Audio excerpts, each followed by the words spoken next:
It came out with a new report. By the end of 2018, they found secret IRS files, a trove of never-before-seen records reveal how the wealthy avoid taxes. By the end of 2018, the 25 richest Americans were worth 1.1 trillion, as much as the combined wealth of the 14.3 million ordinary wage earners. The 2018 personal federal tax bill for the 25 richest was $1.9 billion. The bill for the wage earners, on the other hand, was $143 billion. Incredible stuff. In 2007, Jeff Bezos, then a multi-billionaire and now the world's richest man, did not pay a penny in federal income taxes. He achieved the feat again in 2011.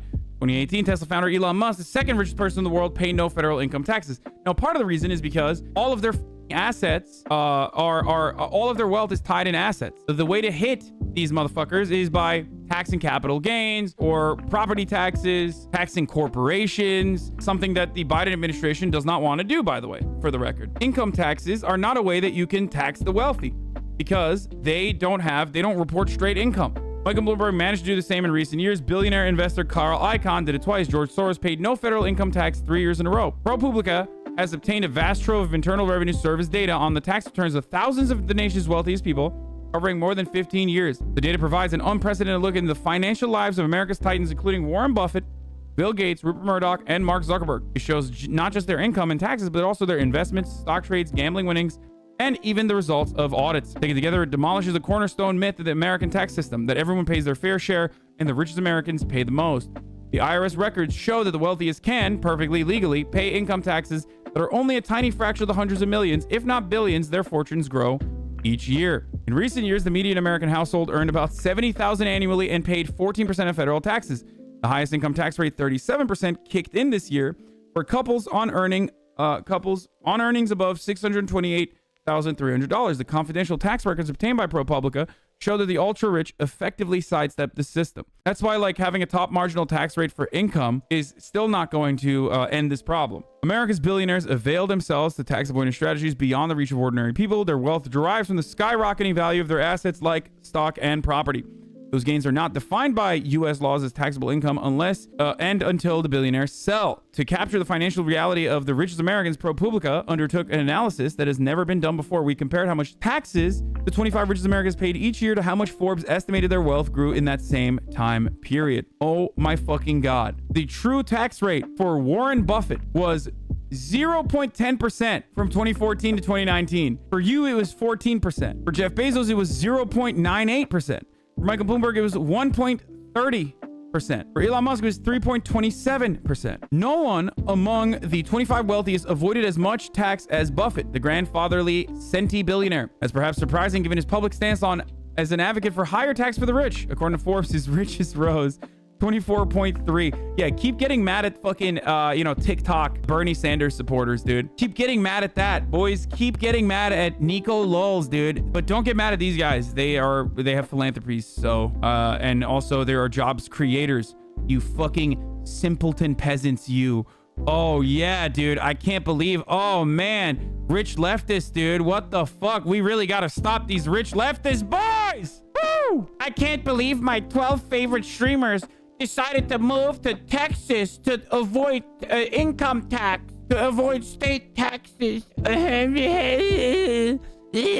what you sound like when you get fucking mad at like dumbass Twitch streamers fucking moving to Texas and shit. Do you not dislike tax avoidance? People that avoid state taxes, that move to fucking Texas, still end up paying for it by buying a $2 million fucking apartment in the middle of Dallas and paying 1.9% in property taxes instead of 0.75% that they would every single fucking year on an overvalued, inflated ass property for the rest of their fucking lives. So like, oh wow, she really avoided 10% of her income this year and maybe next year. Who knows how many years she's going to be able to avoid an additional 10% in state taxes, when she's gonna fucking pay more in property taxes for the rest of her fucking life for that inflated ass property. No one in the among 25 wealthiest avoided tax as much as Buffett. Tax avoidance buffet. According to Forbes, his riches rose 24.3 billion between 2014 and 2018. Over those years, the data shows Buffett reportedly paid $23.7 million in taxes. That's 0.1%, dude. Holy fucking shit, dude. When you're poor, every single year, you're just dropping like 30% of your entire earnings, or maybe less, but still, everything you own is your net worth. Like, you don't have any assets. So your income is your entire net worth, your entire existence on this planet. All that shit goes straight up into the government. And that's why you lose your shit about fucking taxes. Meanwhile, the wealthiest motherfuckers are not even giving 0.1%, barely giving 0.1% of their fucking earnings back to the government. Anyway, so consider Bezos 2007, one of the years he paid 0 in federal income taxes. Amazon stock more than doubled. Bezos' fortune leapt 3.8 billion according to Forbes, whose wealth estimates are widely cited. How did a person enjoying that sort of wealth explosion end up paying no income tax? I wonder how.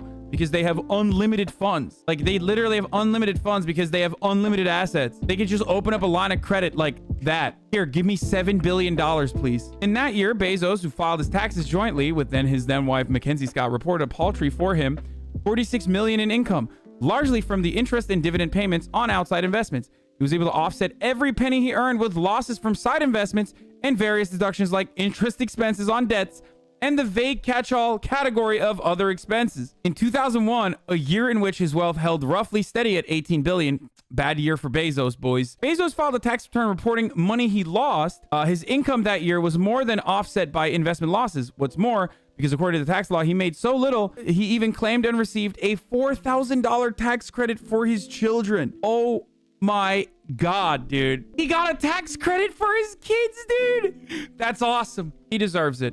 You guys are fucking idiots. By the way, this is hilarious that, like, all the libs who were mad at Donald Trump will not say a fucking single word about this. Remember how liberals were like, Donald Trump paid $75,000 in federal income taxes? What the fuck? I thought he was a billionaire. I thought he was a billionaire. Maybe what these Democrats were saying is like, how did he not avoid all of the taxes like these motherfuckers did? $750. Sorry, not $775,000. That's true. That's great, dude. That's fucking great. I love this. Incredible, incredible.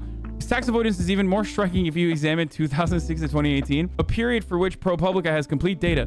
Bezos' wealth increased by $127 billion, according to Forbes. But then he reported a total of 6.5 in income. The 1.4 billion he paid in personal federal taxes is a massive number, yet it amounts to a 1.1% true tax rate on the rise of his fortune. Oof. Hey man, Bezos was doing this because he moved to Texas, guys. It's like zero head takes, dude. Anyway, wealth and income is different though, right? Like, if he never sold any investment, does he have to report it? Doesn't have to report it until he sells it all, it is? Yeah, but you don't need to sell it ever. Unless, and he did recently, he sold a bunch of stock